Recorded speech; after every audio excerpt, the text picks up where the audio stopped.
Graça e paz, amados irmãos, irmãs. Que realmente esse último cântico possa ser uma experiência no nosso coração nessa noite.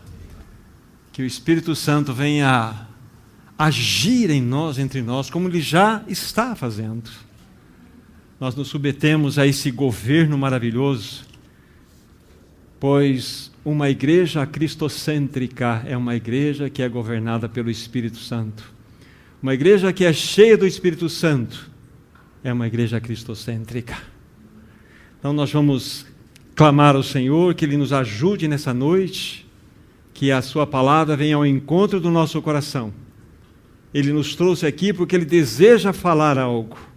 Ele deseja comunicar algo de maneira muito especial ao nosso coração, para que nós possamos avançar dentro da nossa jornada cristã.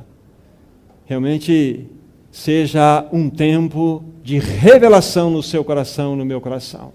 Do menor ao maior que está aqui, em nome de Jesus.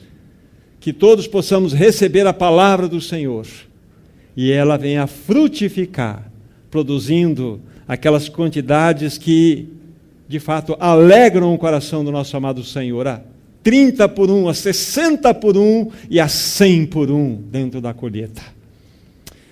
Nós já vamos orar, me permitam fazer algumas pequenas observações aqui para os meus irmãos. Esta é a quarta mensagem que eu tenho chamado para os meus irmãos de mensagem pastoral. Partindo da primeira, que eu a considerei como pastoral, como ser livre da opressão da ansiedade. E o objetivo que temos trazido essa palavra, e também os demais irmãos, é para que os irmãos e irmãs se encorajem e busquem muito mais revelação daquela pequena medida que está sendo expressa para os amados irmãos. Nós fomos chamados para viver uma vida não opressa, não uma vida, debaixo do jugo da ansiedade, como nós tratamos naquela ocasião. Então eu encorajo os meus irmãos e as irmãs a levarem a sério tudo aquilo que vocês têm recebido através de outros irmãos também, para que a palavra que tem sido lançada, de fato, penetre nos corações e faça obra, para que nós sejamos um povo diferente, amados irmãos e irmãs. Aí, na sequência, nós falamos a respeito, vocês se lembram, a dura batalha da renovação da nossa mente. Nós tratamos isso com os irmãos aqui. Como é necessário nós levarmos este assunto de modo sério e profundo. Como é necessário nós entendermos como que a nossa mente pode ser plenamente renovada dia após dia. Nós não podemos nos submeter a uma mentalidade velha, a uma mentalidade que tenta nos governar e nos manter aprisionados nesse mundo caído. Então, tudo o que foi dito é apenas uma pequena medida daquilo que você pode acrescer com aquela medida que o Espírito Santo revela ao seu coração. Então, se debruce diante do Senhor e busque a face dele. Aí, a mensagem que nós compartilhamos no domingo passado é vencendo os inimigos da nossa fé. E é extremamente importante que a pequena porção que foi trazida aqui é apenas para encorajar os irmãos. Vocês se lembram que eu mencionei 6 inimigos que, de fato, se levantam contra a nossa fé. Primeiro, o diabo, o mundo. Nós vimos que a dúvida, a incredulidade, o medo e a ansiedade são inimigos cruéis que tentam estrangular, asfixiar, realmente matar a nossa vida de fé. Então, para que nós tenhamos uma vida de fé, que é vida de fé, vocês se lembram muito bem que nós dizemos, a melhor definição para vida de fé é uma vida de união com Cristo. É isto. Quando nós temos uma vida de relacionamento perfeito com Cristo, então nós vamos desfrutar verdadeiramente o que significa uma vida de fé. Então nós vamos vencer os inimigos da fé, da nossa fé. Mas o que foi partilhado aqui com os meus irmãos é muito pequeno, é muito pouco. É encorajamento para que vocês debrucem diante da palavra e busquem mais e mais revelação. Quantas mentes nós temos presentes aqui? Se nós somos todos em Cristo, então há uma porção no Jonas, há uma porção no Fernando, uma porção aqui também no Davizinho, uma porção no Ricardo, uma porção em cada um de vocês. Olha a riqueza que há, tanto para o partilhar pessoal, como também para contribuir para com os outros. Então, o encorajamento que a gente faz, independentemente do irmão que esteja compartilhando aqui, que o que é trazido aqui sirva de um encorajamento para que você e eu busquemos mais e vamos a fundo, para que a nossa jornada cristã possa ser uma jornada que glorifique o nome do nosso amado Senhor. E hoje, ainda nessa quarta palavra que eu tenho intitulado Palavra Pastoral, o nosso tema é o dilema do cristão. O dilema do cristão. Então vamos, antes mesmo de orar, nós vamos ler uma passagem. Romanos capítulo 7, versículo 15. Romanos 7, versículo 15. Aí na sequência da leitura vamos fazer uma oração. A palavra de Deus assim diz: porque nem mesmo compreendo o meu próprio modo de agir, pois não faço o que prefiro, e sim o que detesto. Vou ler o versículo novamente, versículo 15, capítulo 7 de Romanos. Porque nem mesmo compreendo o meu próprio modo de agir, pois não faço o que prefiro, e sim o que detesto. Vamos orar agora.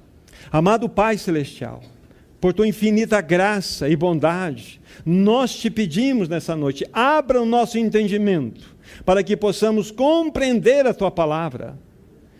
Reconhecemos que necessitamos que o Espírito Santo exerça o seu ministério nesta noite, trazendo luz ao nosso coração, para que possamos ver conforme tu vês, para que a palavra entre de modo profundo no nosso ser e produza uma transformação.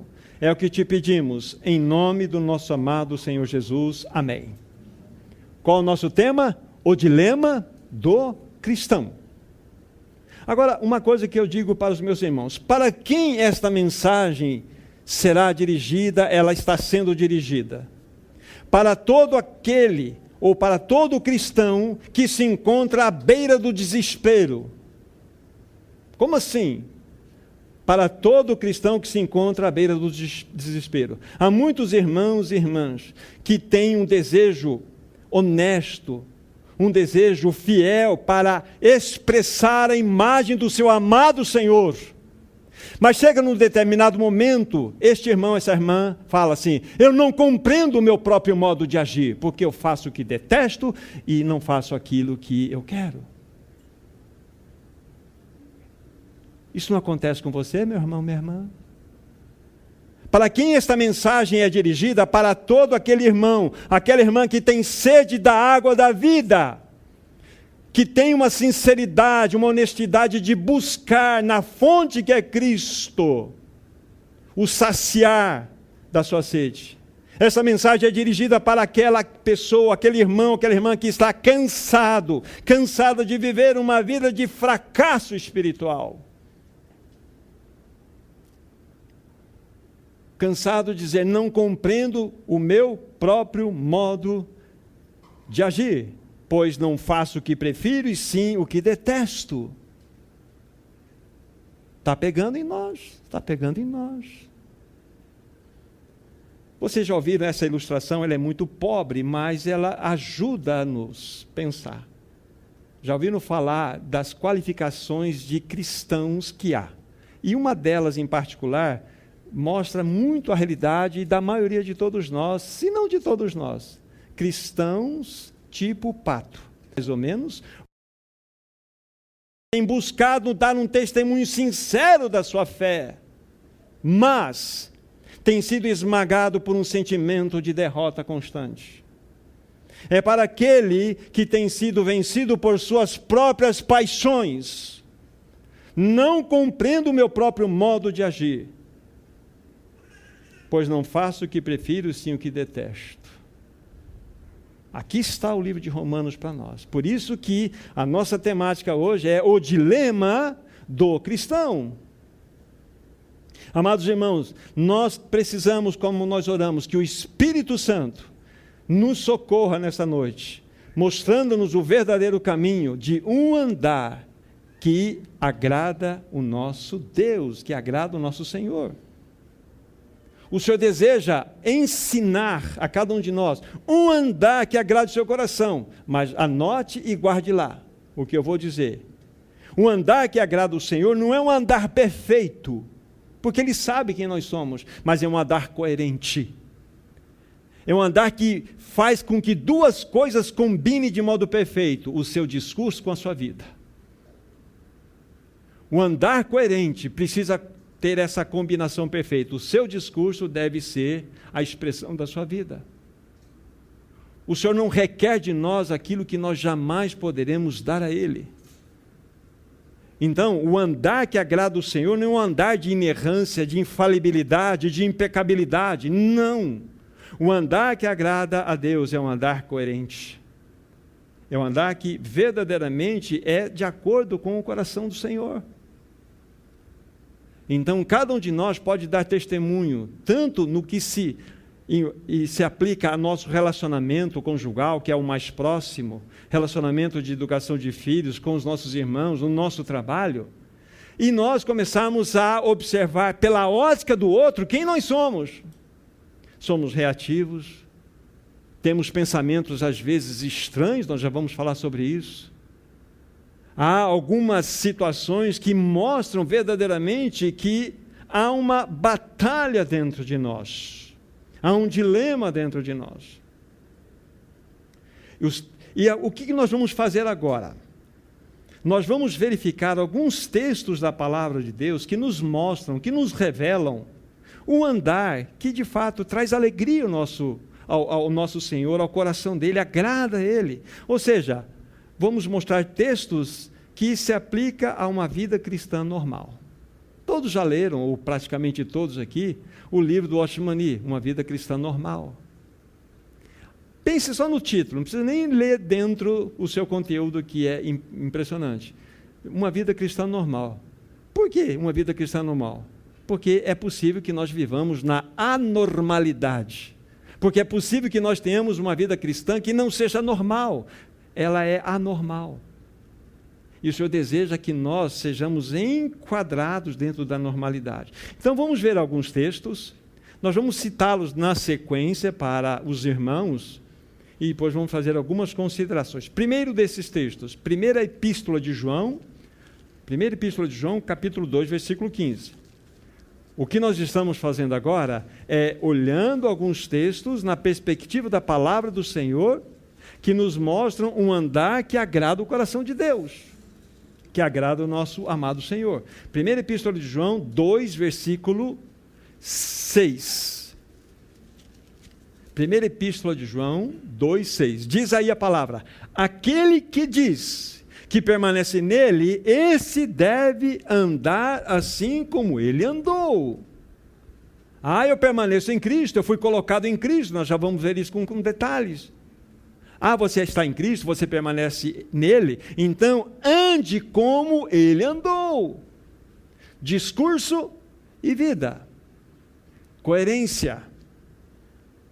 Nós vamos citar os textos apenas fazendo essas pequenas observações. Outro texto, Filipenses capítulo 2. Voltem as Bíblias aí para o livro de Filipenses capítulo 2. Apenas um versículo também, versículo 15.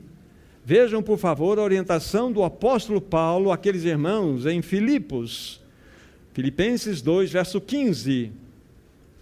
Para que vos torneis irrepreensíveis e sinceros, filhos de Deus, inculpáveis, no meio de uma geração pervertida e corrupta, na qual resplandeceis como luzeiros no mundo. Olha que palavra! Olha que texto extremamente desafiador. E Paulo, ele não está se esforçando, não está dizendo nada mais daquilo que, na naturalidade de um testemunho, deve acontecer. Para que vos torneis irrepreensíveis, sinceros, filhos de Deus, inculpáveis, no meio de uma geração pervertida e corrupta, na qual resplandeceis como luzeiros no mundo. O outro texto nós não precisamos ir, mas anotem, é Lucas 9, 23. Ali fala, se alguém, palavras do Senhor Jesus, 9, 23. Se alguém quer ser meu discípulo, a si mesmo se negue, tome a sua cruz, dia após dia, e venha após mim. Então, a condicional para que nós sejamos conhecidos como discípulos de Cristo têm duas cláusulas aqui. A si mesmo se negue e dia a dia tome a sua cruz, a sua, não a de Cristo, porque ele já tomou a dele, e venha após mim, siga-me.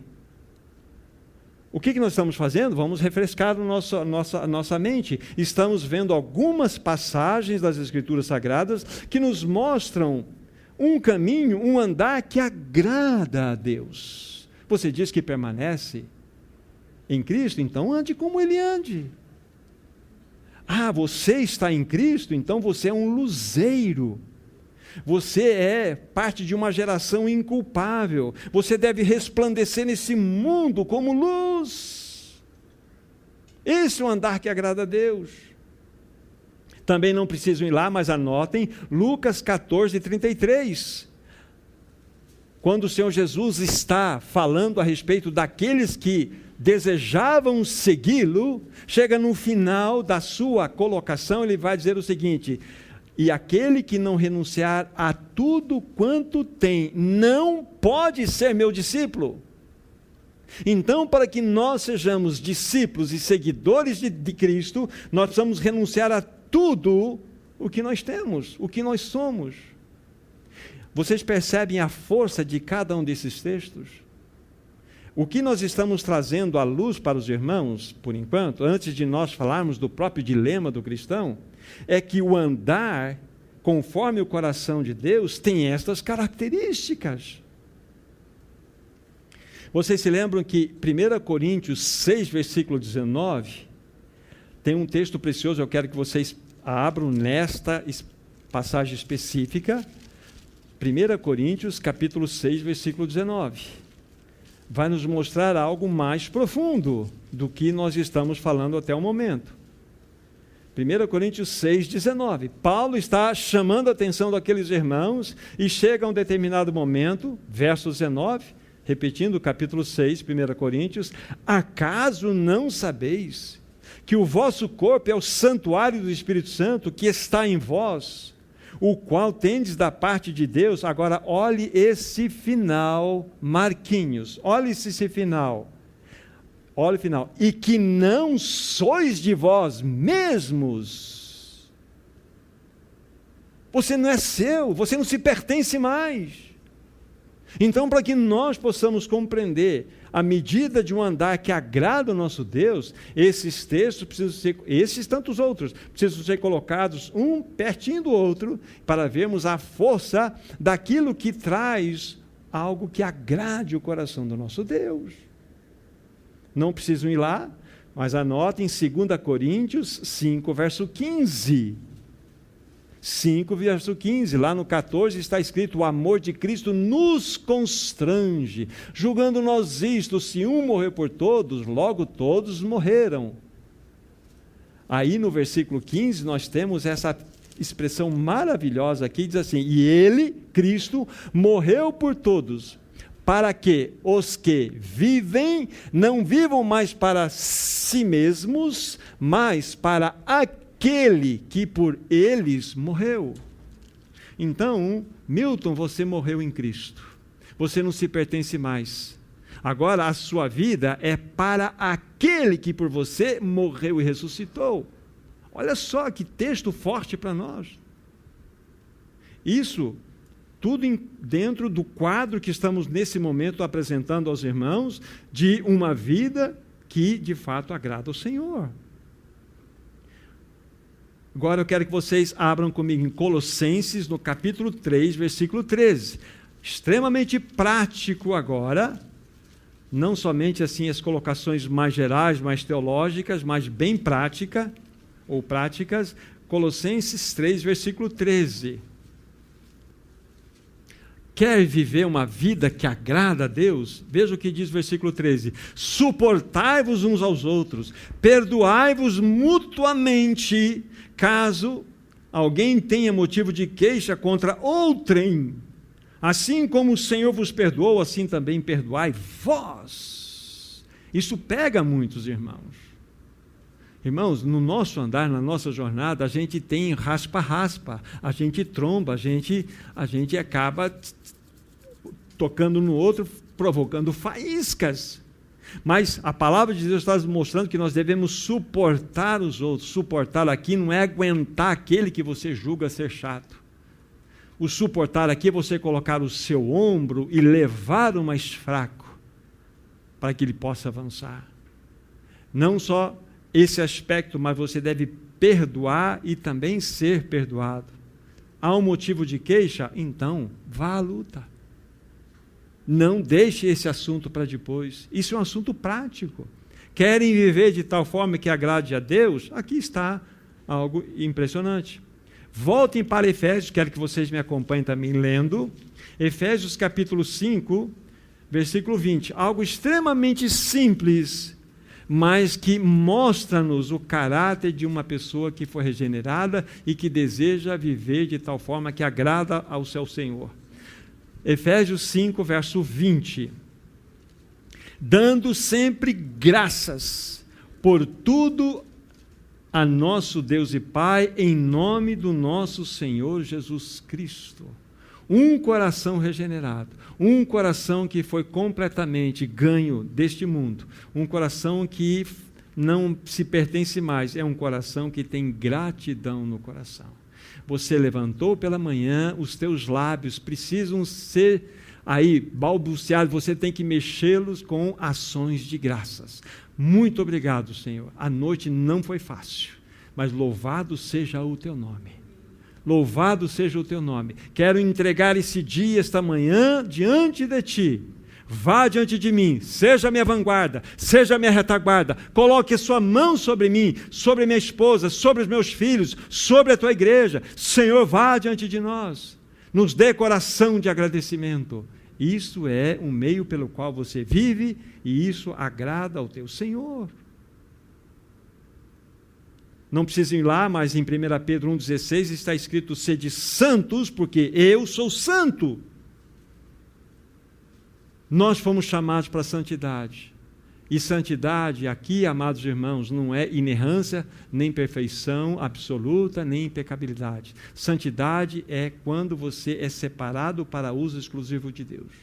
Quando você pensa dentro da antiga aliança, havia muitos móveis, muitos utensílios que serviam para que os sacrifícios, as ofertas fossem feitas ao Senhor. Mas aquelas taças, aquelas bacias, elas não eram absolutamente impecáveis na sua perfeição de acabamento. Elas eram feitas e consagradas ao Senhor. E uma vez consagradas, elas se tornavam santas para uso exclusivo de Deus. Então, mesmo que ela não tivesse uma beleza maravilhosa, ela foi consagrada, ela se tornou santa. Então, sede santo porque eu sou santo, Jesus, lógico, Ele quer que nós tenhamos essa compreensão. Você e eu fomos separados para uso exclusivo dEle, com a nossa imperfeição, com a nossa limitação. Muito importante. Em 2 Coríntios, mais dois textos, em 2 Coríntios 3, versículo 18, mostra-nos aqui uma passagem maravilhosa do Senhor. E todos nós, com o rosto desvendado, contemplando como por espelho a glória do Senhor, somos transformados de glória em glória, sua própria imagem, como pelo Senhor o Espírito. Aqui está. Nós somos parecidos com aquilo ou aquele que nós contemplamos. Se você é um contemplador de Cristo, se você é um contemplador desse amado Senhor, não tenha a menor dúvida que você vai mais e mais se parecer com Ele. Se você é um contemplador da mídia, se você é um contemplador de tudo aquilo que você encontra na mídia social, você será parecido com esta mídia. O que você tem contemplado? O que tem ganho os seus olhos diariamente? O que tem conquistado você? Se é o Senhor Jesus, como que por espelho, você olha para Ele, então você vê a glória dEle, então ao contemplar a sua glória, você é transformado de glória em glória à sua própria imagem. Ande com Cristo, você se parecerá com Cristo.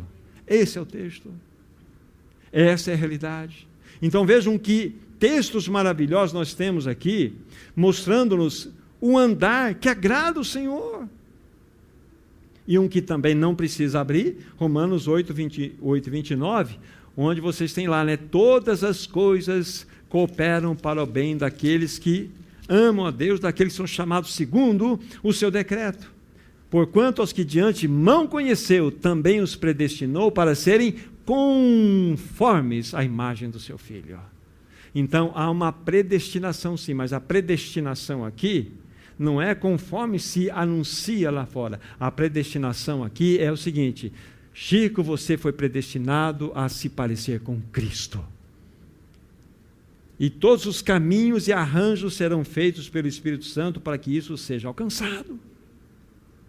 Então, são vários e vários textos que mostram-nos. Então, se nós associarmos tudo isto, na realidade, esses textos, quando nós somos honestos, irmãos e irmãs, cada um deles que nós lemos aqui, um pouco mais um pouco mais o outro, talvez, mas se nós formos honestos, estes textos expõem a nossa vergonha. Pois nós não temos correspondido aos anseios do Senhor. Temos sido verdadeiramente aqueles que dizem que permanecem em Cristo e temos andado conforme Ele andou? Será que verdadeiramente isso tem sido real? Nós temos vivido uma vida irrepreensível, de maneira sincera, inculpável no meio de uma geração pervertida e corrompida? Somos como o pato, né? Estamos aí, tentando.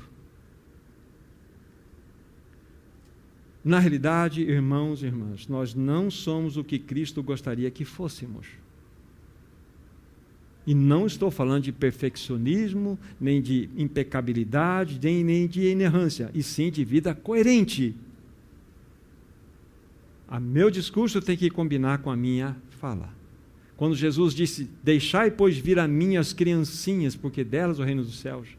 Aquela criancinha, qualquer atividade que ela for fazer, ela vai se embaraçar, mas ela tem uma medida, e naquela medida ela é exatamente aceita pelo Senhor. Então, medida e o valor do Senhor, é a medida que conta.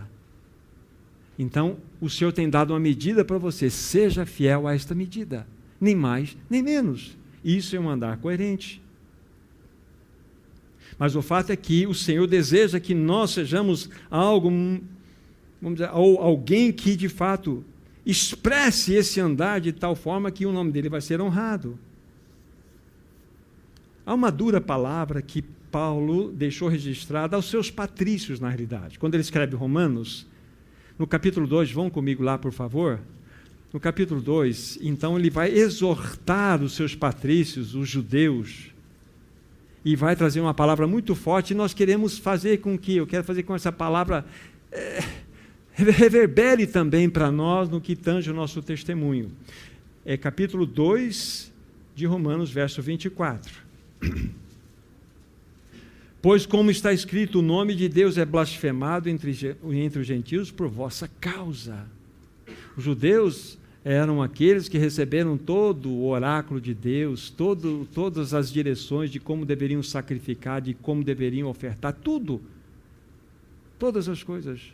Mas eles faziam tudo isso muito direitinho. Só que a vida era completamente incoerente com a fala. E Paulo fala assim, o nome de Deus é blasfemado entre os gentios por vossa causa. E o nosso testemunho realmente pode receber uma força de exortação como esta aqui, para que a nossa vida de incoerência não leve aqueles que convivem conosco. Não precisa nem falar, só olhar para nós e falar assim, mas isso não é coerente. Essa tua fala, essa tua escolha, esse teu programa, isso não é coerente. Só isso. Isso significa que você está fazendo com que o nome de Deus seja blasfemado. Que Deus é este? É uma dura palavra. Agora, em tudo que foi exposto, amados irmãos, então vamos refrescar o que nós mostramos aqui. Nossa temática é o dilema do cristão. Eu só quis deixar registrado esses textos para mostrar que há um caminho, sim, que o Senhor nos deixou de como devemos andar e de tal forma que vamos agradar o seu coração. mas há uma batalha em nós. Todos nós dizemos uníssonos, né? Não compreendo o meu próprio modo de agir, pois não faço o que prefiro, sim o que detesto.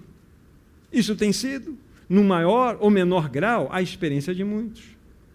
Agora, amados irmãos, o que foi exposto acima, em especial na primeira parte, não é um dilema do cristão moderno, do cristão pós-moderno, do cristão desse século 21. Paulo já tratou desse assunto no capítulo 7 de Romanos. A tese, voltem para o capítulo 7 de Romanos, deixa aberto aí agora. A tese de Paulo no capítulo 7 de Romanos mostra com clareza que o cristão, com a sua vida natural, ou seja, com a sua natureza humana tal como ela é, jamais poderá alcançar o ideal de Cristo. Em outras palavras, com a nossa vida natural, jamais poderemos viver a vida que agrada a Deus. Daqui a pouco vai ficar mais claro para vocês, mas vamos por essa definição que é importante. A tese do apóstolo Paulo, no capítulo 7 de Romanos, mostra com clareza, coloque em destaque aí, que o cristão, com a sua vida natural, ou seja, com a natureza humana tal como ela é, jamais poderá alcançar o ideal de Cristo. Em outras palavras, com a nossa vida natural, jamais poderemos viver uma vida que agrada a Deus. De olho em Romanos 7, versículo 19, olhem comigo, verso 19. Novamente, em outras palavras, a mesma verdade já lançada aqui. Porque não faço o bem que prefiro, mas o mal que não quero, esse faço. Aqui está o nosso dilema. Porque não faço o bem que prefiro, mas o mal que não quero, esse faço. Amados irmãos, Romanos 7 descreve para nós um conflito que acontece em cada cristão. O capítulo revela a tentativa do cristão viver uma vida que agrade a Deus, porém na força do seu braço, na força da sua carne. Impossível. Impossível. Deixa eu repetir, daqui a pouco vai ficar mais claro ainda, mas vamos por essas definições para criarmos corpo na nossa tese aqui. Romanos 7 descreve para nós o conflito de cada cristão. Este capítulo revela a tentativa do cristão viver uma vida que agrada a Deus, porém, na força da sua carne e do seu braço. Impossível. Sem dúvida, amado irmão e irmã, é um estado agonizante para cada crente em Cristo. Você tem tentado viver essa vida cristã com a sua força? Por que será que muitas vezes no nosso relacionamento a gente se exaspera, eleva a voz? Por que nós somos indiferentes? Por que será que alguns tipos de sentimentos que você jamais desejaria pensar no seu coração e na sua mente surgem? De onde vem isto? Para que nós entendamos, vão dar um passo atrás e falar de algumas coisas importantes para vocês.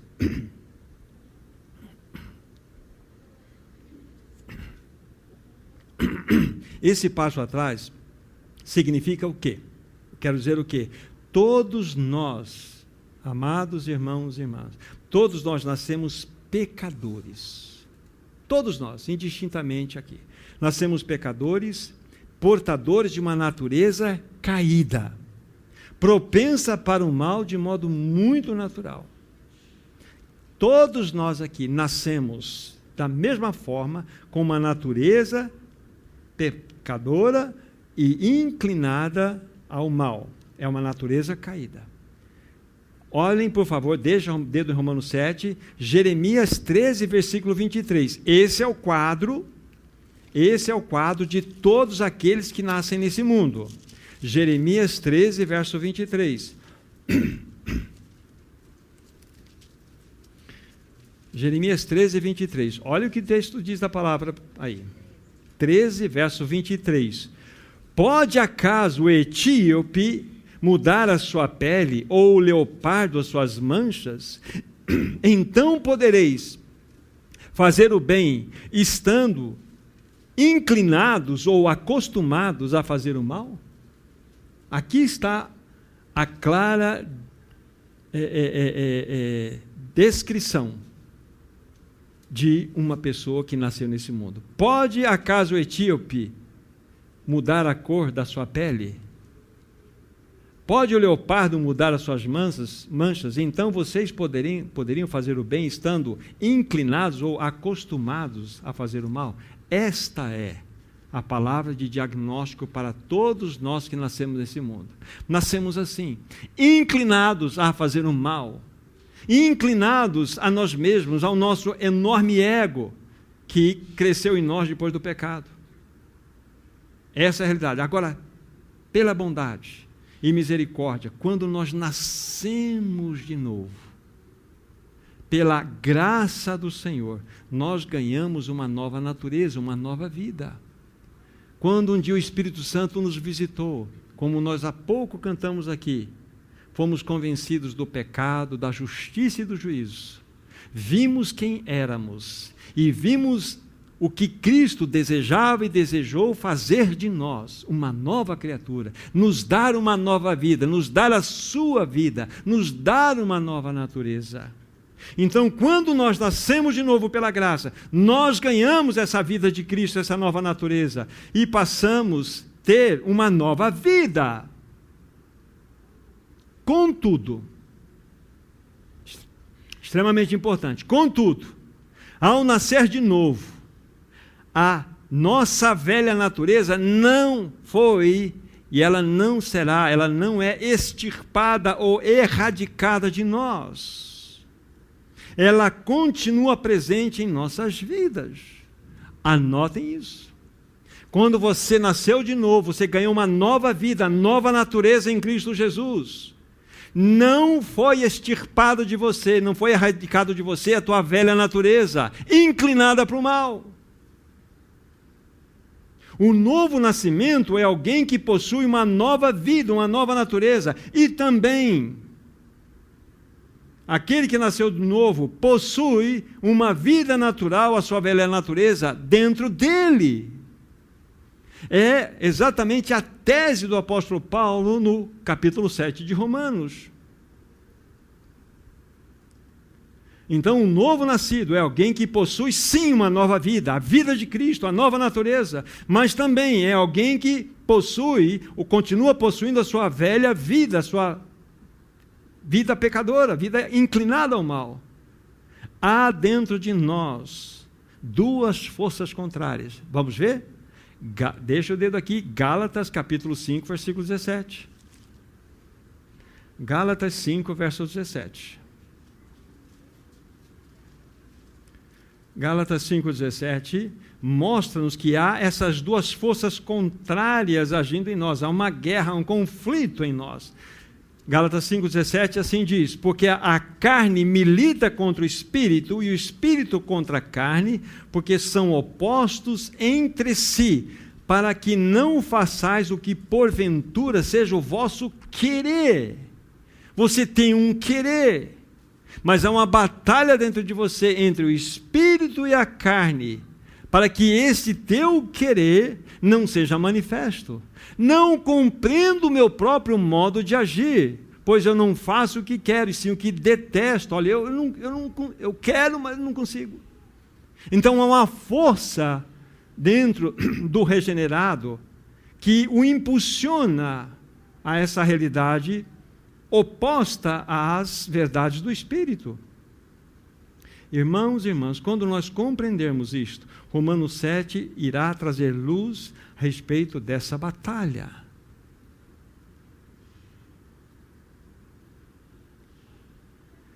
Romanos 7, voltem para Romanos 7, por favor, foi escrito para regenerados. Vamos ver 7, versículo 22.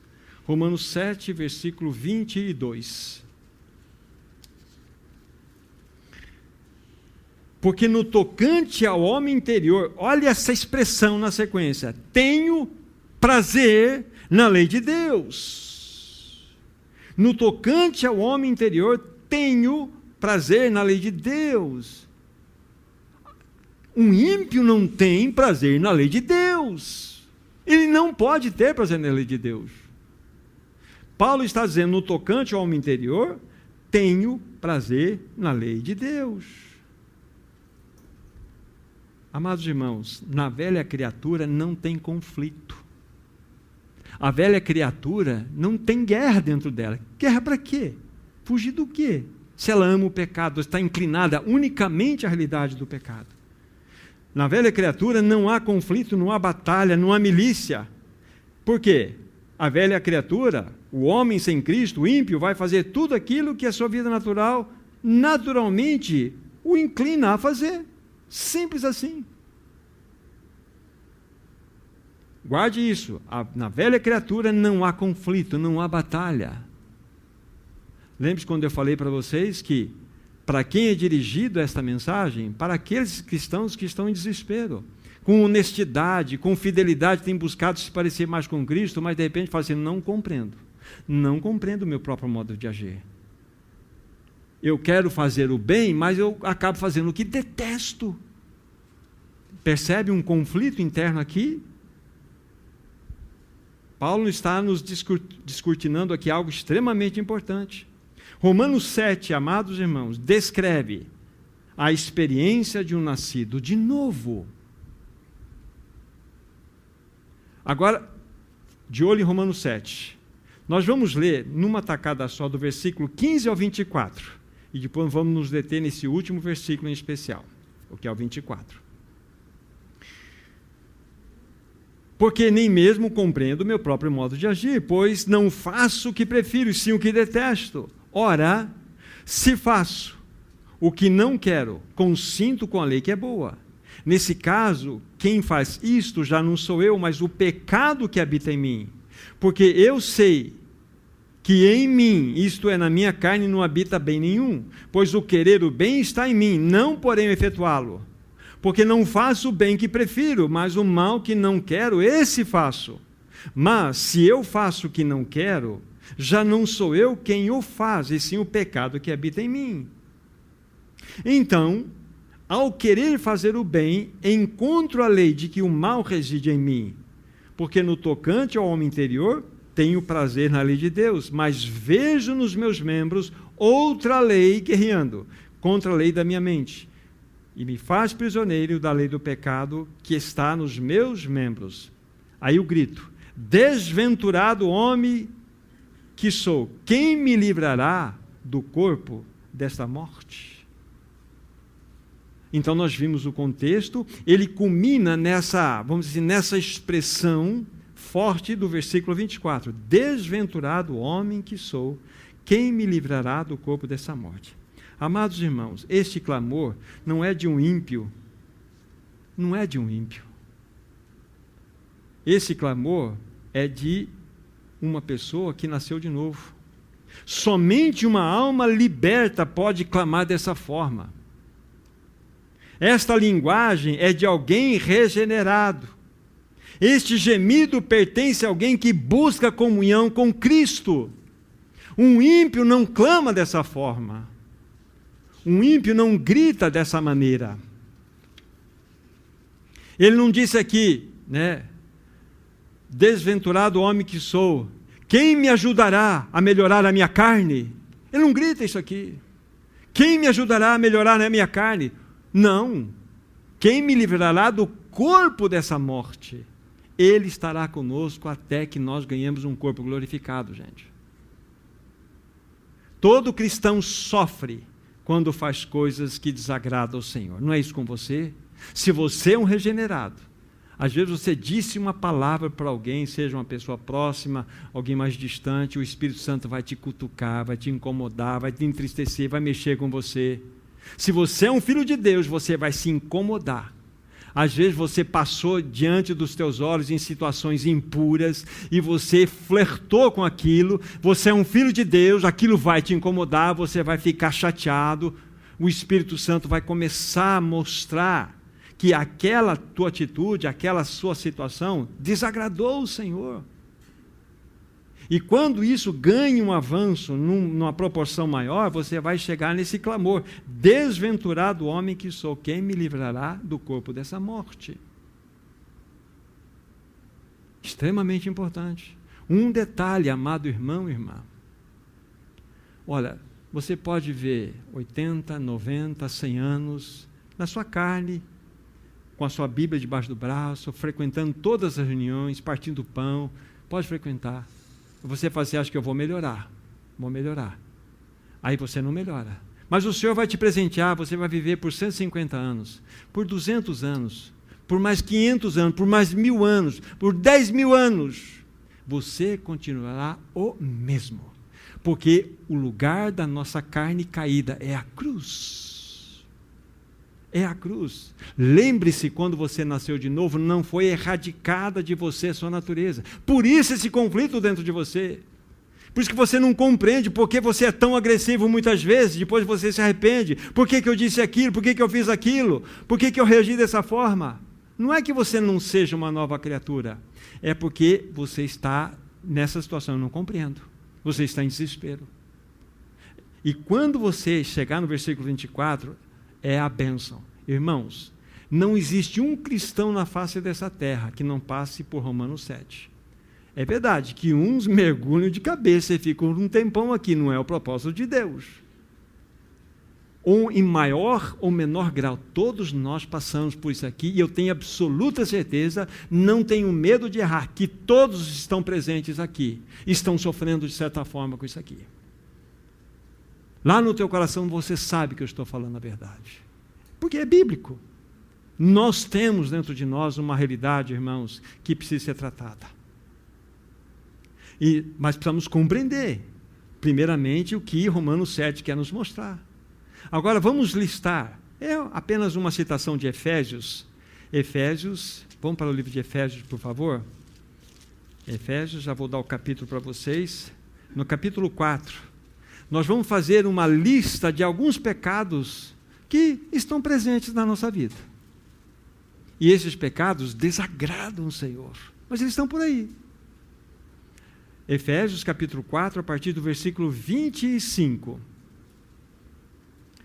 A palavra de Deus assim diz: por isso, deixando a mentira, fale cada um a verdade com o seu próximo.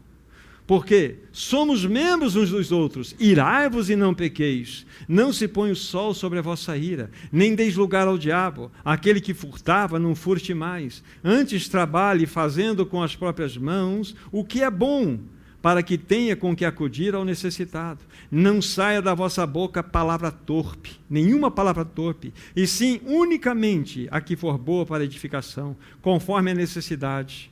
E assim transmita graça aos que o ouvem. E não entristeçais o Espírito de Deus, do qual fostes selados para o dia da redenção. Longe de vós toda amargura, cólera, ira, gritaria, blasfêmias, e bem assim toda malícia. Antes, sede uns para com os outros benignos, compassivos, perdoando-vos uns aos outros, como também Deus em Cristo vos perdoou. Aqui é uma lista. E nós precisamos, pois, pegar, pessoalmente, vendo ponto a ponto aqui, e verificar que esse texto foi escrito para a nova criatura. Não foi escrito para ímpio, e sim para a nova criatura. Aqui nós podemos verificar o quão, muitas vezes, nós somos aqueles que têm uma mão de ferro de juízo sobre o outro. Nós somos aquele que tem uma língua pesada, que em 4, 5 sentenças a gente destrói aquele que está perto de nós, aquele que está longe de nós. Nós podemos verificar aqui que nós somos susceptíveis a pensamentos impuros, à mentira, à gritaria, à malícia, à cólera, a todas essas realidades estão aqui. Paulo fala assim: longe de vós. Amados irmãos, há muita inveja no povo de Deus, há muito orgulho, há muito egoísmo, há muita concupiscência. Isso precisa ser encarado olho no olho e falar: Senhor, trata conosco, porque a gente coloca às vezes uma cobertura e finge que está tudo bem, viramos cristãos patos. Aí quando a gente vai tentar, não compreendemos o nosso próprio modo de agir. Amados irmãos, o Senhor precisa tocar o nosso coração. Agora, esse texto que acabamos de ler, né, de Efésios, ele revela o que a nossa carne é capaz de fazer. E se nós, no aspecto negativo, tem um positivo aqui, mas eu estou destacando o aspecto negativo. Esse texto revela aquilo que somos capazes de fazer. E se nós, de fato, somos novas criaturas, entramos em desespero. Entramos em desespero e dissabor, porque, Senhor, isso não agrada o teu coração. Eu não posso mais agir assim. Senhor, olha como eu estou tratando aquela pessoa, olha como eu estou tratando meu cônjuge, olha como eu estou tratando aquela pessoa. Senhor, não pode. Olha esses pensamentos, não pode. Nós temos que encarar essa situação. Então, de onde surge toda essa situação? Deixa eu mostrar, voltem para Romanos 7, por favor. Deixa eu mostrar para vocês o que a própria palavra mostra-nos. Por que surge isso em nós? Romanos 7,14 nos revela. Romanos 7,14 mostra por que surge isso em nós. Porque bem sabemos que a lei é espiritual, eu, todavia, sou carnal, vendido à escravidão do pecado. Por isso. A lei é espiritual. Nesse aspecto aqui, nós podemos ter várias formas de compreendermos. Mas quando a Bíblia fala assim, ama o teu próximo, você fala, não, eu não consigo. Perdoa aquela pessoa que te feriu. Senhor, mas você não conhece aquela pessoa. Você percebe? O que o Senhor está te dizendo é uma lei espiritual, uma coisa que deveria ser naturalmente recebida por você, mas você não tem força, porque é uma natureza caída dentro de você. Por quê? Porque é o que a Bíblia está falando aqui. Eu, todavia, sou carnal, vendido à escravidão do pecado. É por isso que você não consegue, e eu também não. Entende o dilema do cristão?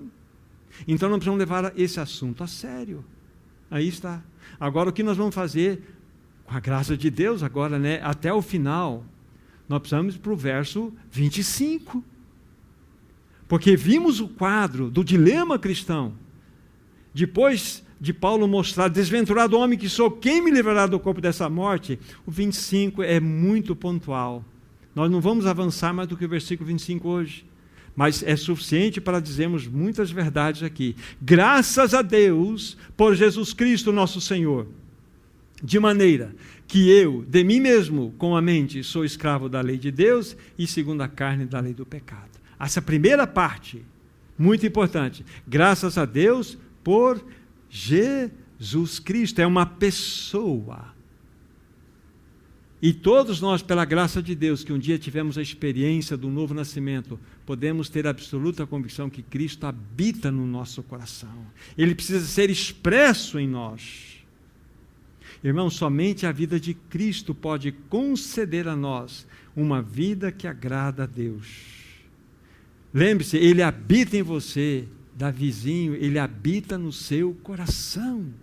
E ele pode manifestar toda a vida de poder, de tal forma que você vai viver e vai agradar a Deus, o Pai. Olha que princípio bíblico, não precisam ir lá, anotem se quiser. João 3, verso 30. Ali está falando do ministério de João Batista e em relação ao ministério de Jesus.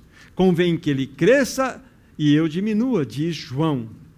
O ministério de Jesus deveria crescer e o dele deveria apagar normalmente. Mas esta expressão faz parte de um princípio bíblico. E o princípio é o seguinte: convém que Cristo sempre cresça e nós diminuamos.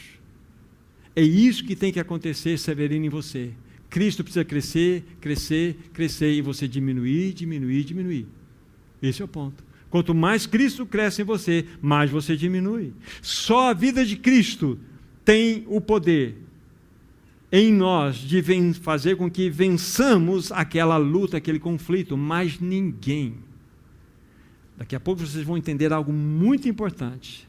Cristo jamais vai agir sozinho. É uma ideia errada que, assim, não, agora eu fui extinguido como pessoa, Cristo vai fazer tudo por mim. Devemos tomar cuidado com esse raciocínio. Vocês vão entender, espero que de modo claro, o que vamos expressar. Amados irmãos, para andarmos pelo caminho da vitória, precisamos permanecer em Cristo. Vamos começar, eu quero que vocês comigo agora em Hebreus capítulo 3. Hebreus capítulo 3, versículo 14. Hebreus 3, 14. Vamos começar por esse texto aqui. Porque nós temos tornado participantes de Cristo, se de fato guardarmos firme até o fim a confiança que desde o princípio tivemos. Essa expressão em especial, nós temos nos tornado participantes de Cristo, é uma vida de união com Ele. Então vá guardando isso aí. Nós somos aqueles que participam de Cristo. Vamos juntar os textos agora. Vão para o Evangelho de João, capítulo 15. João, capítulo 15. Aqui, nessa linda parábola da videira e seus ramos, nós temos 2 versículos lindos para nós. João 15, 4 e 5. Permanecei em mim, e eu permanecerei em vós. Como não pode o ramo produzir fruto de si mesmo, se não permanecer na videira, assim nem vós o podeis dar, se não permanecerdes em mim. Eu sou a videira, vós os ramos. Quem permanece em mim e eu nele, esse dá muito fruto, porque sem mim nada podeis fazer. Em outras palavras, aqui está o segredo da nossa vida de união com Cristo. Essa figura da videira e dos ramos é uma figura linda. Pensa na videira. Ele é a videira e nós somos o quê? Os ramos, ligados à videira. Então nós temos uma videira e temos ramos. A partir do momento que você nasceu de novo, você foi colocado na videira, então você está ligado nessa videira e a videira está ligada em você. Você se torna ligado à videira de modo eterno e indissolúvel. Há uma ligação. Então veja só, a videira é Cristo, você é o ramo. Por onde os frutos vão ser manifestados? Pelos ramos. Por onde vem a seiva que vai levar toda a carga da vida do fruto? Vem da videira. A videira consegue produzir frutos sem os ramos? Não. Os ramos conseguem produzir frutos sem a videira? Não. Há uma ligação indissolúvel entre a videira e os ramos, entre os ramos e a videira, indissolúvel. Essa ligação eterna, há uma codependência. O Senhor Jesus, ele se inclina nessa realidade para mostrar a realidade da igreja. Isso é extremamente lindo para nós, para que nós possamos ter vitória, para que nós possamos vencer o nosso dilema, o nosso conflito, a nossa batalha. Nós precisamos desenvolver uma vida de relacionamento como o relacionamento da videira e os ramos com a videira. É um relacionamento íntimo. É um relacionamento que aproxima o nosso coração dele. Isso é extremamente importante. Vocês se lembram de um texto que está em 1 Coríntios 11:1? Lá está escrito assim: sede meus imitadores, como eu sou imitador de Cristo. Nós podemos nos confundir com a interpretação desse verso. Sede meus imitadores, como eu sou também imitador de Cristo. Então eu devo imitar Paulo como ele imitou a Cristo. Como que eu devo imitar então a Cristo? O primeiro processo é errado. Então Cristo se torna um padrão e eu vou me esforçar o máximo para imitá-lo na minha vida. Isso é errado. Como se fosse, quando eu era pequeno, antigamente tinha um caderno de caligrafia para você aprender a escrever bonitinho. Minhas letras eram uns garranchos. E a professora então escrevia naquele caderno de caligrafia aquela letra linda, maravilhosa. E fazia assim: Thomas, você tem que escrever agora do lado, na linha de baixo igual. Mas nunca sai igual. Eu me esforçava o máximo. Mas vinha um momento que o professor pegava na minha mão e começava a desenhar a letra junto comigo. Eu que estava desenhando a letra, mas ela que estava desenhando a letra. Então, Cristo, ele não é, vamos dizer assim, um caderno de caligrafia que eu tento imitar da melhor maneira possível. Não é a imitação que Paulo está falando ali. Sede meus imitadores, como sou de Cristo. Como que Paulo imitava a Cristo? a imitação de Paulo em relação a Cristo é em relação à plena dependência de Cristo ao seu Pai, a plena suficiência que Cristo via no seu Pai, numa completa ligação de amor. Não vim a este mundo para fazer a minha vontade, mas a vontade do meu Pai. Entende o que é imitar a Cristo? É uma vida de total dependência. Isso é imitar. Nesse sentido está certo. Não sei se vocês já usaram, eu já em algumas atividades que eu precisei fazer, eu precisei usar luva. E uma vez eu fui colocar uma luva, era muito justa, e os movimentos eram muito difíceis. A luva está errada. Aí me deram uma luva muito grande, aí ficou fofo demais, também não conseguia. Mais uma hora veio uma luva tão perfeita na mão, que ela se misturou com os movimentos. O Senhor deseja que nós sejamos luvas muito bem ajustadas na sua mão, para que nós, juntamente dele, possamos, na dependência, na imitação dele, na dependência da suficiência, sermos completamente maleáveis e sermos usados por ele. Então, ele não faz por nós, ele faz com nós. Não sei, espero que eu tenha sido claro com esse exemplo, mas esse é o ponto importante para nós. O que você e eu precisamos para sairmos desse dilema é desenvolver um relacionamento com Cristo. Imitá-lo no que se refere à sua plena dependência e ligação com o seu Pai, como Paulo fez para com ele. Aí nós vamos, de fato, experimentar o que significa estar ligado na videira como um ramo, e vamos receber da seiva, e vamos produzir aqueles frutos que o viticultor tanto deseja. Frutos que não pertencem a nós. Aquela uva que vai nascer naquele galho, não pertence àquele ramo. Vem por causa do viticultor, por causa daquela videira. Mas aquela fruta só poderia estar ali porque os ramos estão ali presentes. Então, o Senhor vai sempre agir com nós, através de nós. Então, como nós podemos vencer esse dilema cristão? Estabelecendo uma vida de relacionamento com Cristo. Como eu disse hoje, nós não vamos entrar no capítulo 8 de Romanos, mas é suficiente para nós. Eu preciso dizer algumas poucas palavras para os meus irmãos ainda. Amado irmão, irmã, desenvolva um relacionamento de comunhão com Cristo, através da palavra.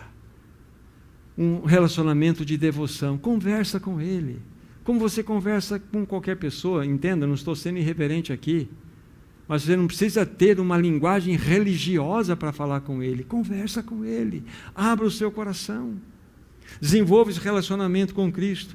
E tenha absoluta certeza, quando você der esses passos iniciais e precisos, sabe o que vai acontecer? Você será impactado com a presença do Espírito Santo. Sabe por quê? Porque somente o Espírito Santo pode traduzir Cristo para você. Somente o Espírito Santo pode trazer a luz da vida em você, que é Cristo. Você vai ser impactado. O Espírito Santo é quem conduz-nos, ou nos conduzirá à vida de união com Cristo. E Cristo sempre nos conduzirá em vitória. E assim nós andaremos de um modo que agrada a Deus.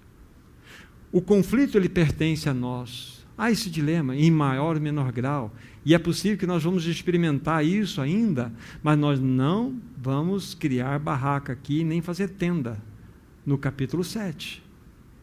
Ah, não, o capítulo 7, explicou toda a minha situação, vou fazer uma tenda, vou ficar por aqui. Não, é para você compreender e entender que para você vencer os conflitos, os dilemas que há no seu coração, é uma realidade, você é uma nova criatura, mas desenvolva um relacionamento com Cristo, ande com Ele, pense na videira e nos ramos, viva uma vida de dependência, de união com Ele. E você vai, então, e eu também, experimentar uma vida que agrada a Deus. Você vai viver uma vida que agrada a Deus. Vocês percebem que a medida muito pouco aqui é deixada hoje para estimular vocês, para vocês buscarem mais na face do Senhor, explorarem mais esse assunto e logo levantarem barraca daqui, levantarem a tenda daqui e falar assim, vamos embora, para uma vida de total dependência do nosso amado Senhor. Mas se entrar em conflito, vá para o Senhor. Senhor, miserável homem quem sou, quem vai me livrar? Graças, porém, por Cristo. Você já tem resposta. Então, que o Senhor nos ajude. O Senhor nos dê graça, realmente nos ajude a ser vitoriosos nesse conflito, nesse dilema cristão. Não faça barraca. Nesse capítulo 7. Passe por ele, como todos nós. Mas vá, na sequência, você vai experimentar a vida de Cristo. Eu vou fazer uma oração aqui, tá? Entregando esse momento. Vou dar uma liberdade aos irmãos que assim o desejarem se colocar diante do Senhor. E depois eu peço que, então, o Abílio venha fazer o encerramento, por favor. Pai Celestial, nós reconhecemos que não temos dado um testemunho adequado. E, amado Senhor, livra-nos de um viver incoerente, infrutífero. Nós queremos ser governados pelo Teu Espírito, pois somente Ele pode fazer de nós cristãos segundo o Teu coração, cristãos que andam de tal forma que agrade o Seu coração. Nos ajude por misericórdia. Olhe para o Teu povo, olhe para nós, que nós sejamos tocados pela Tua palavra, pelo Teu Espírito. Em nome de Jesus nós oramos. Amém.